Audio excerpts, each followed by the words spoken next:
Hi, I'm Jim Gary and welcome to Petillopi's Workshop. In this video, I lay out my strategy to swap engines in my 26-year-old Workhorse-based motorhome. I also assemble a new engine hoist and an engine stand that I need for the project and end up highlighting the vast improvement in Harbor Freight engine stands over the past few years. So please be aware that I'm a biologist, not a mechanic, and I'm showing you what I did, not what I think you should do. So please consult a professional mechanic before taking on work like this.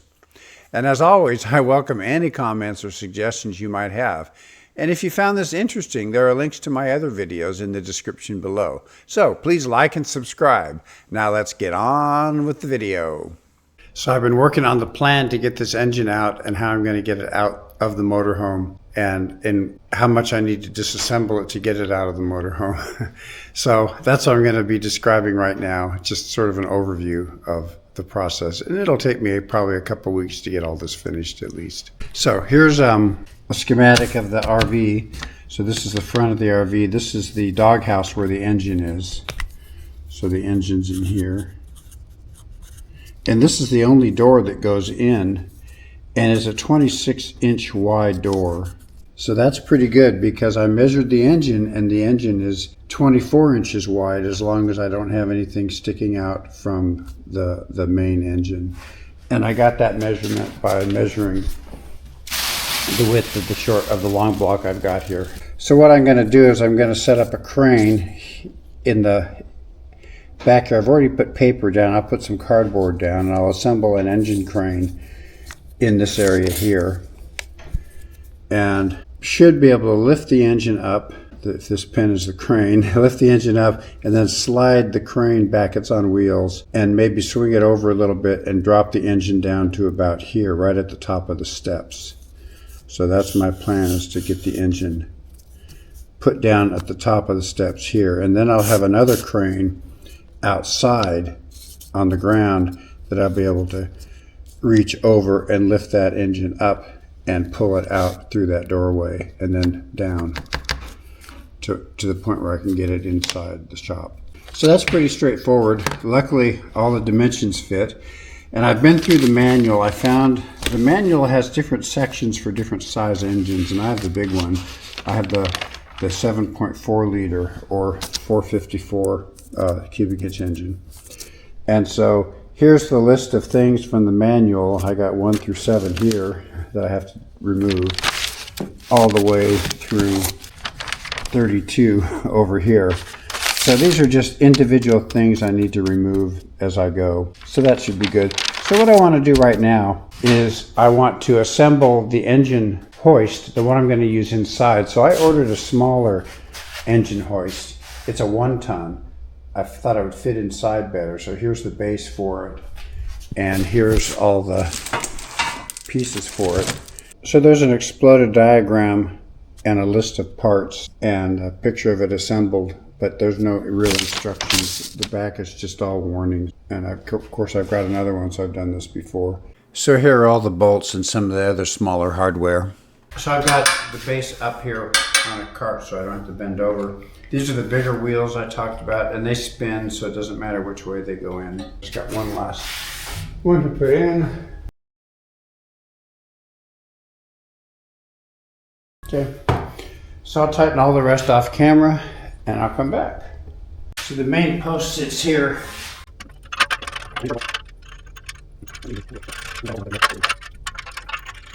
So the hydraulic ram will go here and go up. These bases go, there's one here and one here, these braces, they go in this hole. I'm using one of the longer bolts here. And then they also bolt down at the bottom there too. So I've got the hydraulic ram just set in place. So the next thing is to put this on.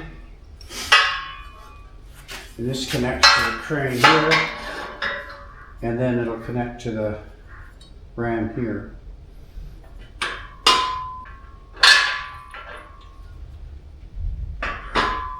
We've got to change the direction of this hole.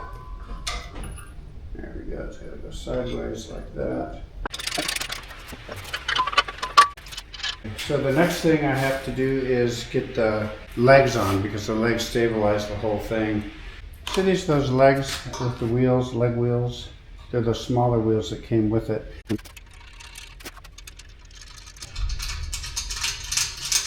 Yeah, and I'll do the rest off camera. So here I'm tightening the last. So this arm with the wheel on the back here, it's got 2 holes, and they line up with 2 holes in here, and it's angled, and that's so that when you're not using it, you can take one bolt out and fold the legs up out of the way, and that's really nice.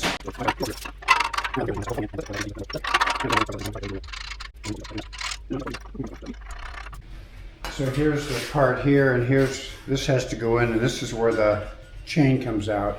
So this just slides in. This just goes in like so. So here's the last bolt. And you can adjust this in and out to make it longer. And that obviously decreases the tonnage, but it's crazy they put black on black stickers, but I actually undid the sticker so I could read it. And it says 1/4 ton here. So I'm gonna mark that with a pen. So right now I've got it set for 3/4 ton. But my motor only weighs 500 pounds, so I could easily stick it further out to here or even here if I wanted to. So my other one that's bigger is a 2-ton one. This hole out here is 1/2 ton. The middle hole is 1 ton, and then the last one is 2 tons. But this is all I need for this. This is the older Harbor Freight version of their 1,000-pound stand, and it just bothers me. So as you can see here, here's where the tilt's coming in.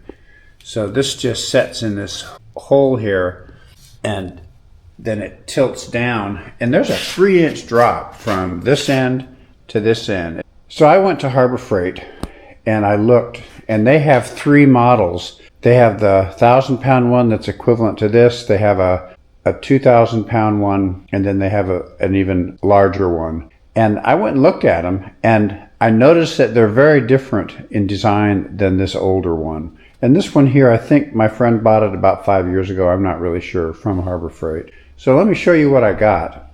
And I think what we're going to do is we're going to assemble that stand and compare the 2 stands, and then transfer the motor from this stand to the newer stand. So here's the one I bought. It's a 2,000-pound foldable engine stand. I think it was $169 is what I paid for it at Harbor Freight today.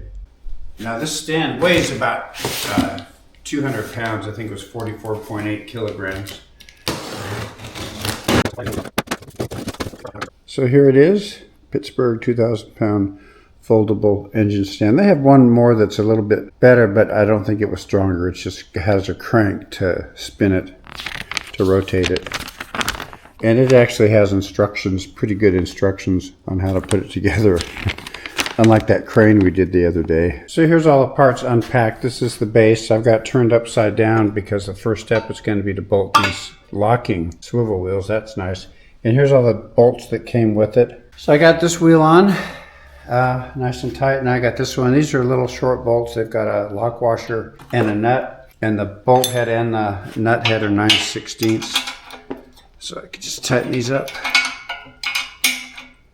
So the next thing is there's 2 big wheels and 1 little wheel, and this little wheel apparently goes here.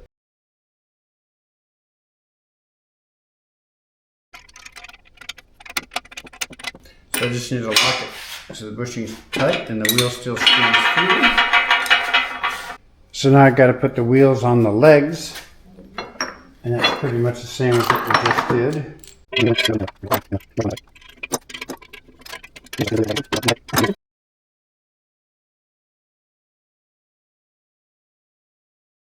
So we got that. Now these legs then go down on the frame, which I've moved down the floor here. And these legs fold up, so they're kind of nice. So we got a rounded end here, nice rounded end.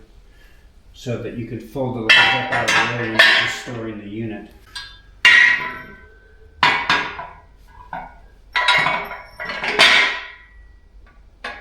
So these pins go in to line up the holes. This up here, there we go. And then there's these little locking clevises that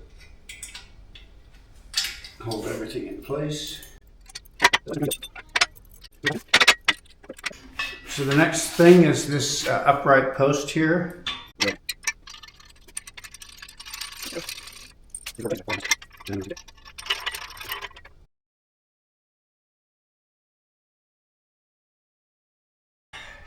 Good and tight. Looks like a 70mm bolt goes through here, and I'm going to guess it goes to both pieces. Yep. And it uses slightly shorter bolts to attach down at the bottom.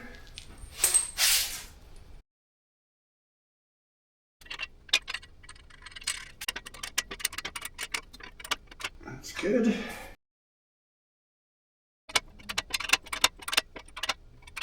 That's good. I guess this goes in. These guys, it's got a heavy duty thick washer and a thinner washer and then a nut. And I know the longer bars go on the bottom because they have to reach across the engine, and I'm hoping this will reach 15.5 inches. So I need that.